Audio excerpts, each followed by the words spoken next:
આપ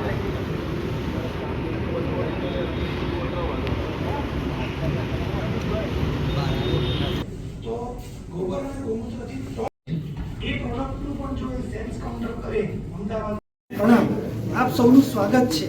આજે બહુ ખુશીની વાત છે। પૂજ્ય ગચ્છાધિપતિ રાજ્ય સુરીશ્વરજી મહારાજ અને પૂજ્ય બેન મહારાજના આશીર્વાદથી અમદાવાદની અંદર બે અબોલ પશુઓની સેવા અને શુશ્રૂષા માટે બે એનિમલ એમ્બ્યુલન્સનું વધામણાનો કાર્યક્રમ છે અને છેલ્લા 10 દિવસથી આ એમ્બ્યુલન્સ અમદાવાદમાં કાર્યરત છે। સ્થળ પર જઈ અને ત્યાં જ ચિકિત્સા થાય, ટ્રીટમેન્ટ થાય અને એની સેવા થાય એના માટે બે એમ્બ્યુલન્સ અમદાવાદની અંદર દાતાઓના સહકારથી એલજી આરોગ્ય કેન્દ્ર અને દિનેશ મોદી ચેરિટેબલ ટ્રસ્ટ તરફથી સમસ્ત મહાજનને અર્પણ કરવામાં આવી છે અને સમસ્ત મહાજન એની અંદર બીવીએસસી, ડૉક્ટર, ડ્રાઈવર અને એલઆઈ ઇન્સ્પેક્ટર 3 વ્યવસ્થા રાખી અને જ્યાં પણ અમને હેલ્પલાઇન ઉપર ફોન આવશે ત્યાં રૂબરૂ જઈ અને એની ટ્રીટમેન્ટ કરશે। એમ્બ્યુલન્સ સાથોસાથ આજે બીજો એક બહુ સુંદર વિષય છે। વિરમગામ પાંજરાપોળની 600 એકર ગૌચર ભૂમિ, એ ગૌચર ભૂમિને આખી વિકસિત કરવામાં આવી।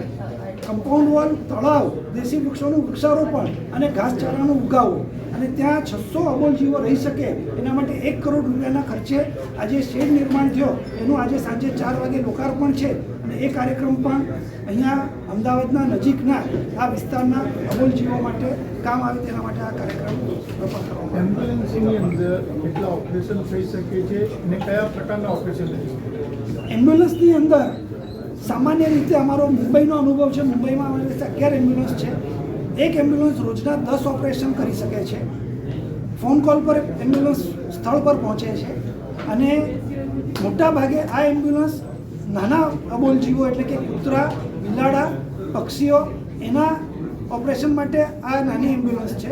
એનાથી મોટા પશુઓ આવે તો અમારી પાસે જે હાઇડ્રોલિક એમ્બ્યુલન્સ છે એમાં અમે નજીકની પશુ હોસ્પિટલમાં લઈ જઈએ અને ત્યાં ઓપરેશન કરાવીએ। એની કેરિંગ કેપેસિટી કેટલી છે? હાઇડ્રોલિક જે એમ્બ્યુલન્સ છે એમાં કયા પ્રકારના પ્રાણી આવી શકે? કેવી રીતે તમે એને લિફ્ટ કરો? શું હાઇડ્રોલિક જ છે, આખી નીચે ઉતરે। મોટા પશુ એટલે કે મોટો બળદ હોય ને, મોટો ઘોડો હોય તો પણ આખો આવી શકે 500-600 કિલો સુધીનો, એટલે આમ તો 1000 કિલો કેપેસિટી છે। એટલે હાઇડ્રોલિક લિફ્ટ જેવું છે? આખી લિફ્ટ જ છે, લિફ્ટથી જ નીચે ઉતરે હાઇડ્રોલિક અને એમાં ગાદી હોય ડનલોપની, એના ઉપર જેમ આવી જાય આખો હાઇડ્રોલિકથી ઉપર જે એમ્બ્યુલન્સનો ટોલ ફ્રી નંબર છે, અમદાવાદી પ્રજાને શું સૂચન કરવામાં આવશે?